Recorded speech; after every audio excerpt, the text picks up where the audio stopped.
Hey everyone, today I want to talk about a little problem using the ballistic pendulum because I think it very neatly ties in both the conservation of energy and the conservation of momentum in a way that is sort of simple to understand, uses just a lot of algebra, and so it's not too bad.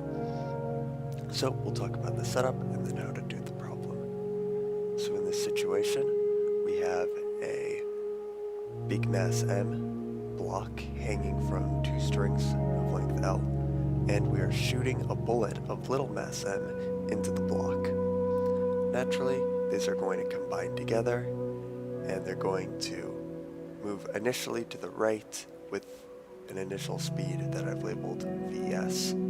This is then going to trace a circular path, since the block is attached to a pendulum. So they're going to rise up a certain height, and we'll talk about these variables down here in a little bit. Now, the goal is to find the initial velocity of the bullet with this information. So, the first thing that we want to think about is, what is Vs?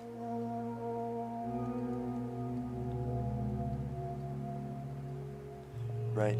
Because if we're going to use the conservation of energy, right, to figure out if the block at one point is here with some kinetic energy and now it's rised to a different point with no kinetic energy, right, it going up to this max angle implies that it's going to go back down, which means it has no current velocity at the top.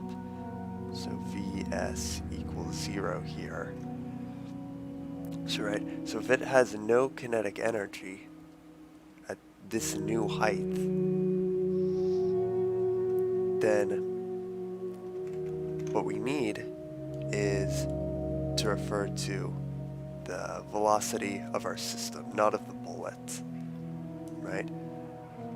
So let's work with that. First, let's get Vs in terms of Vp. So we can use the conservation of momentum to do this, which states that P naught equals P final, right? We have no external forces acting on the system, so there we go. And so our initial momentum is simply mv naught, and our final is m plus m times Vs. And so naturally Vs equals mv naught over m plus m. We'll go ahead and box this, as we'll be substituting that in a little bit. Now, I already mentioned that we're going to be using the conservation of energy to actually be figuring out what Vs and therefore what V naught is, because you can just substitute this little formula in for Vs.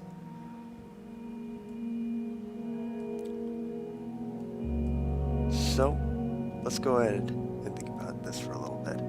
So we can say that E naught equals E final due to conservation of energy.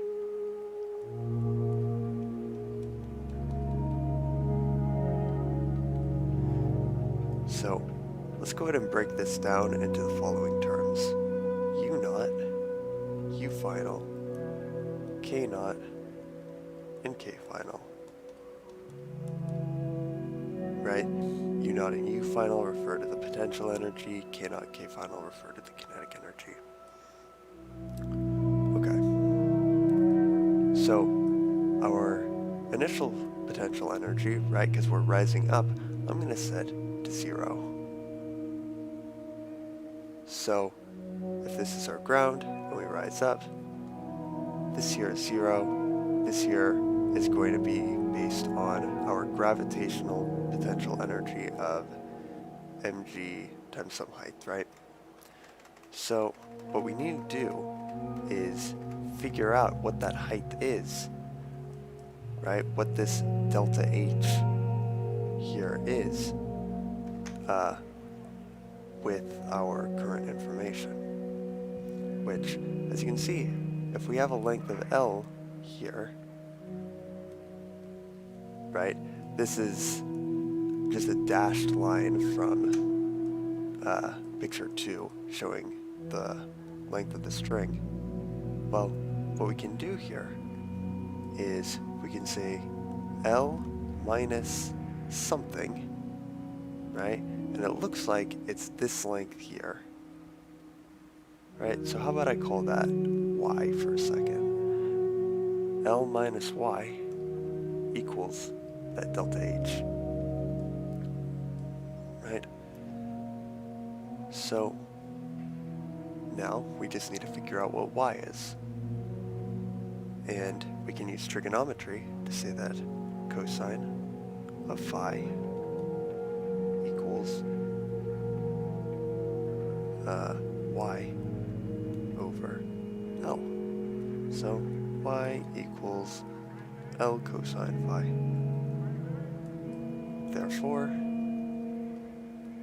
delta H equals L minus L cosine phi. Therefore, our U final equals the mass, and of course the mass here refers to the entire system, so little m plus big M, times G times L minus L cosine phi. K naught is just the kinetic energy initially, right? So that would be 1/2 times big M plus little m times Vs squared, which when I put this all together, now I know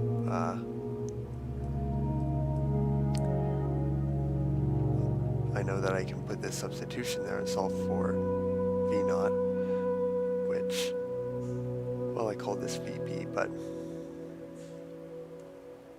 originally, so I'll change it, V naught, there we go.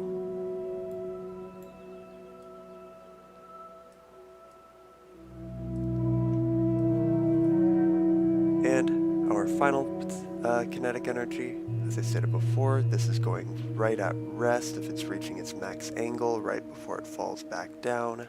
So our final kinetic energy is 0. And now we have all of our terms. So we have, we'll do 1/2 times m plus m times, and I'll make the substitution now. So we said that Vs is m V naught over big M plus little m squared, which equals m plus big M G times L minus L cosine phi. And now all we have to do is solve this stuff. So we can already see these cancel. We can cut this out, put a 2 over here. Square root both sides. I'll rewrite. So we have m V naught over big M plus little m equals square root 2g times L minus L cosine of phi. Okay. Now we can just multiply both sides by big M plus little m, divide by m. So times plus m over m, and I'll simply just remove these and replace this with V naught.